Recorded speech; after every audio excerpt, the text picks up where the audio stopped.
Premier ലീഗിലെ ഈ സീസണിലെ മത്സരങ്ങൾ പകുതി പൂർത്തിയായിരിക്കുകയാണ്. മിഡ് സീസണിലേക്ക് എത്തിയിരിക്കുന്നു. അപ്പൊ ഇതുവരെയുള്ള ഒരു റിസൾട്ട് നോക്കുകയാണെങ്കിൽ ലിവർപൂളിന്റെ കംപ്ലീറ്റ് ഡൊമിനേഷൻ ആണ് നമ്മളിപ്പോൾ കണ്ടുകൊണ്ടിരിക്കുന്നത്. ഇപ്പൊ തന്നെ 45 പോയിന്റുമായി ഒന്നാം സ്ഥാനത്ത് നിൽക്കുകയാണ്. രണ്ടാം സ്ഥാനത്തുള്ള ആർസണലിനേക്കാൾ 6 പോയിന്റ് ലിവർപൂളിനുണ്ട്. മറ്റൊരു കാര്യം, ലിവർപൂൾ ഒരു കളി കുറച്ചാണ് കളിച്ചിരിക്കുന്നത്. അപ്പൊ ഇനിയും ഒരു കളിയുടെ അഡ്വാൻറ്റേജ് കൂടിയുണ്ട്. അപ്പൊ എന്തായാലും ലിവർപൂളിന്റെ ഒരു ഡൊമിനൻസ് തന്നെയാണ് നമ്മൾ ഈ ഒരു സീസണിൽ കണ്ടുകൊണ്ടിരിക്കുന്നത്. ഇപ്പം തുടർച്ചയായിട്ട് അവർ വിജയിച്ചുകൊണ്ടിരിക്കുന്നത്. ആകെ ഒരൊറ്റ മത്സരം മാത്രമാണ് പ്രീമിയർ ലീഗിൽ ലിവർപൂൾ പരാജയപ്പെട്ടിരിക്കുന്നത്. വലിയ വിജയങ്ങളൊക്കെയാണ് നേടിയിരിക്കുന്നത്. ഇപ്പോൾ കഴിഞ്ഞ മത്സരത്തിലാണ് വെസ്റ്റ് ഹാമിന് 5-0 ലിവർപൂൾ തകർത്തു. എല്ലാവരും നല്ല ഫോമിൽ കളിക്കുന്നു എന്നുള്ളതാണ്. ഇപ്പം മുഹമ്മദ് സല ആണെങ്കിൽ ഗോളുകൾ അടിച്ചു കൂട്ടുന്നു, അസിസ്റ്റുകൾ നൽകുന്നു, കാക്കോ സ്കോർ ചെയ്യുന്നു, അതുകൂടാതെ തന്നെ ഡിയാസ് സ്കോർ ചെയ്യുന്നു, ജോട്ട സ്കോർ ചെയ്യുന്നു. മിഡ്ഫീൽഡിലാണെങ്കിൽ ഗ്രവൻബെർച്ചും മെക്കലിസ്റ്ററും മനോഹരമായ പെർഫോമൻസ് ആണ് കാഴ്ചവെച്ചുകൊണ്ടിരിക്കുന്നത്. ഡിഫൻസിലാണെങ്കിലും വളരെ മികച്ച ഒരു പെർഫോമൻസ് തന്നെയാണ് ലിവർപൂളിന്റെ ഭാഗത്തു നിന്നും ഉണ്ടാകുന്നത്. അർനെ സ്ലോട്ടിന്റെ ഫസ്റ്റ് സീസൺ തന്നെ ഗംഭീരമായിട്ട് മുന്നോട്ട് പോകുന്നുവെന്ന് ചുരുക്കത്തിൽ പറയേണ്ടി വരും. ഡിഫൻസിലാണെങ്കിൽ അവരിപ്പോൾ ആകെ 17 ഗോളുകൾ മാത്രമാണ് വഴങ്ങിയിരിക്കുന്നത്. ഏറ്റവും കുറച്ച് ഗോളുകൾ വഴങ്ങിയ 2 ടീമുകളിൽ ഒന്നാണ് ഈ സീസണിൽ ലിവർപൂൾ. അപ്പം ലിവർപൂളിനെ ഇനി മറികടക്കാൻ ആർക്ക് സാധിക്കും എന്നുള്ളതാണ് ഒരു ചോദ്യം. പ്രത്യേകിച്ച് മാഞ്ചസ്റ്റർ സിറ്റി ഡിപ്പായി 6ാം സ്ഥാനത്ത് നിൽക്കുന്നു. തുടർച്ചയായുള്ള തോൽവികൾ. എന്തായാലും സിറ്റിക്ക് ഇനി ഒരു കിരീട നേട്ടം എന്നുള്ളത് വളരെ അത്ഭുതങ്ങളൊക്കെ സംഭവിക്കേണ്ടി വരും. പ്രത്യേകിച്ച് ലിവർപൂളുമായിട്ട് ഇപ്പോൾ 14 പോയിന്റിന്റെ ഡിഫറൻസ് സിറ്റിക്കുണ്ട്. ഒരു മത്സരത്തിന്റെ ഹാൻഡും ലിവർപൂളിലുണ്ട്. അപ്പോൾ അത് നോക്കുമ്പോൾ ലിവർപൂളിനെ മറികടക്കുക എന്നുള്ളത് സിറ്റിയെ സംബന്ധിച്ച് വളരെ ഭഗീരഥ പ്രയത്നം തന്നെയായിരിക്കും. പ്രത്യേകിച്ച് ഈ വരുന്ന സീസണിൽ, അതായത് ഇപ്പോൾ നമ്മൾ പറയുന്ന ട്രാൻസ്ഫറിലൊക്കെ എന്തെങ്കിലുമൊക്കെ മാറ്റങ്ങൾ വന്നാൽ പോലും അതൊക്കെ റിഫ്ലക്ട് ചെയ്ത് വരുന്നപ്പോഴത്തേക്ക് ഏതാണ്ട് ഫെബ്രുവരി മാസമൊക്കെ ആവും.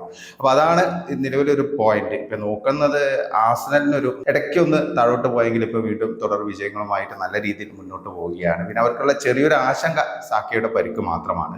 പക്ഷെ അങ്ങനെയാണെങ്കിലും ഇപ്പൊ ഗബ്രിയൽ ജെസ്യൂസ് സ്കോർ ചെയ്തു തുടങ്ങി. അതുകൂടാതെ മാർട്ടിനെല്ലി ഫോമിലെത്തി. ഡിഫൻസ് ആണെങ്കിൽ നല്ല രീതിയിൽ ആർസണലിന്റെ ഏറ്റവും വലിയ അഡ്വാൻറ്റേജ് അവരുടെ ഡിഫൻസ് തന്നെയാണ്. 17 ഗോളുകൾ മാത്രമാണ് അവരും വഴങ്ങിയിരിക്കുന്നത്. അപ്പൊ ഇതൊക്കെയാണ് ആർസണലിന്റെ ഒരു അഡ്വാൻറ്റേജ്. പക്ഷെ അങ്ങനെയാണെങ്കിലും ലിവർപൂളിലേക്ക് എത്തിപ്പിടിക്കാൻ ആർസണലിന് സാധിക്കും എന്നുള്ളതാണ് ഒരു ചോദ്യം. എന്തായാലും കൺസിസ്റ്റൻസി കീപ്പ് ചെയ്ത് മുന്നോട്ട് പോകേണ്ടതുണ്ട് ആർട്ടേറ്റയുടെ ടീമിന്. ഒരു ചെറിയ രീതിയിലുള്ള ഒരു ഇൻകൺസിസ്റ്റൻസി അവർ കാഴ്ചവെക്കുകയാണെങ്കിൽ, കാരണം ഇടയ്ക്ക് അവർക്ക് സംഭവിക്കുന്ന പോലെ അത് ഇനിയും തുടരുകയാണെങ്കിൽ പിന്നെ പ്രതീക്ഷയൊന്നും വെക്കേണ്ടതില്ല എന്ന് നമ്മൾ പറയേണ്ടി വരും. പിന്നെ മറ്റു ടീമുകളിലേക്ക് വരികയാണെങ്കിൽ നോട്ടിംഗ്ഹാം ഫോറസ്റ്റിന്റെ ഒരു മുന്നേറ്റം തന്നെയാണ് മറ്റൊരു ഹൈലൈറ്റ്. ഒരു ഡാർക്ക് ഹോഴ്സ് ആയിട്ട് നോട്ടിംഗ്ഹാം ഫോറസ്റ്റ് മുന്നോട്ട് വരുന്നു. ന്യൂനോ എസ്പിരിറ്റോ സാന്റോസിന്റെ ടീം വളരെ മികച്ച രീതിയിലാണ് മുന്നോട്ട് പോയിക്കൊണ്ടിരിക്കുന്നത്.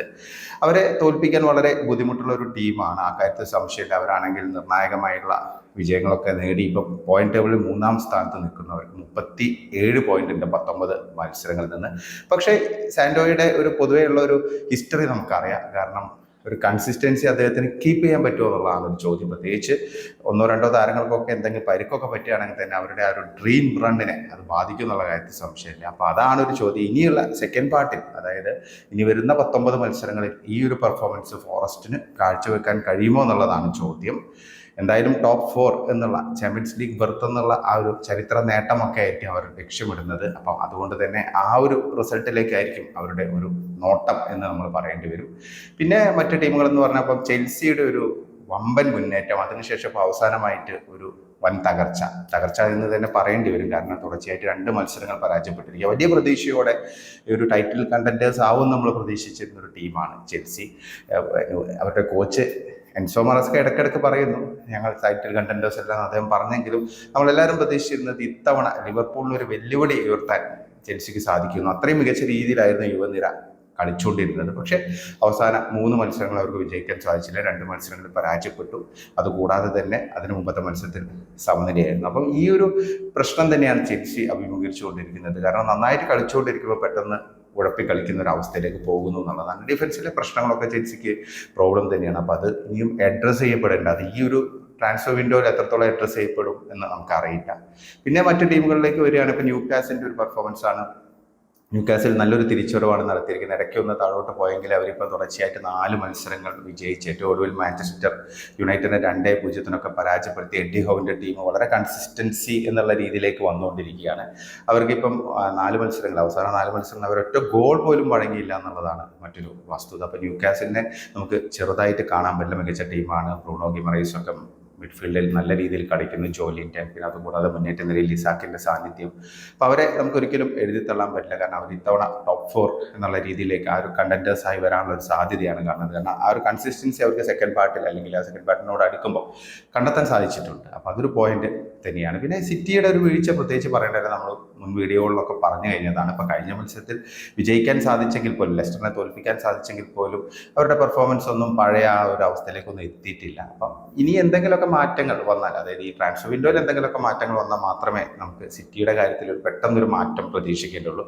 ഇനിയിപ്പോൾ ടീം വിജയിച്ച് തിരിച്ചു കയറുകയാണെങ്കിൽ പോലും ടൈറ്റിൽ എന്നുള്ള ആ ഒരു സ്വപ്നം എത്രത്തോളം യാഥാർത്ഥ്യമാകും എന്നുള്ളത് സംശയം തന്നെയാണ്. കാരണം പെപ് ഗാർഡിയോള തന്നെ അത് സൂചിപ്പിച്ചിട്ടുണ്ട്.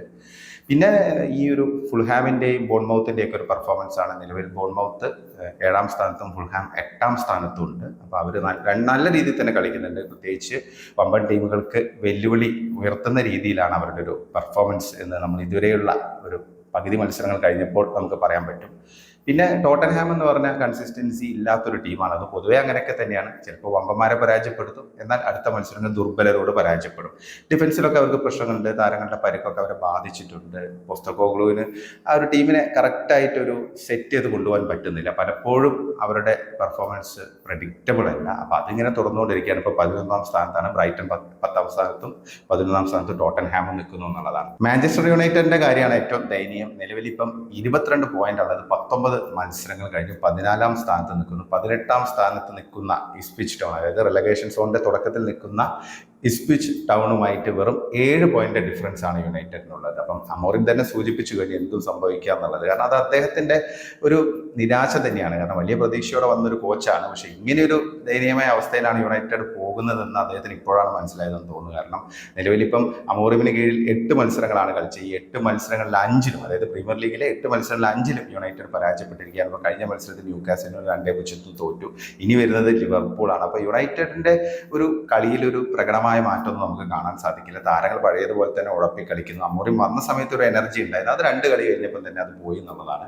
ഇപ്പം ഈ ഒരു താരങ്ങളെ വെച്ച്, അതായത് ഇപ്പം നിലവിലൊരു 4, 5, 6 താരങ്ങളെ മാറ്റി നിർത്തുകയാണെങ്കിൽ ബാക്കിയുള്ള താരങ്ങളുടെ നിലവാരം എന്ന് പറഞ്ഞ സ്ലോപ്പിയാണ്. അപ്പോൾ ഈ താരങ്ങളൊക്കെ വെച്ച് അമോറിം അല്ല ഇനി ആര് വന്നു കഴിഞ്ഞാലും ഒന്നും ചെയ്യാൻ പറ്റില്ല എന്നുള്ളതാണ് ഒരു വസ്തുത. അപ്പോൾ എന്തായാലും ഒരു ഉറച്ച വർക്ക് ടീമിൽ ആവശ്യമായിരിക്കും. ഈ സീസണിൽ എത്രത്തോളം മികച്ച രീതിയിൽ ഫിനിഷ് ചെയ്യാൻ പറ്റുമോ അത് തന്നെ യുണൈറ്റഡിന് ഒരു ആശ്വാസമായിരിക്കും. അല്ലാതെ അതിൽ കൂടുതൽ ഇനിയിപ്പോൾ എന്ത് പറയുകയാണ്. ഇപ്പോൾ നിലവിൽ 1ാം സ്ഥാനത്ത് നിൽക്കുന്ന ലിവർപൂളുമായിട്ട് ഏതാണ്ട് 23 പോയിന്റിന്റെ ഡിഫറൻസ് ആണ്. ആകെ യുണൈറ്റഡിനുള്ള 22 പോയിന്റാണ് നമ്മൾ നോക്കണം.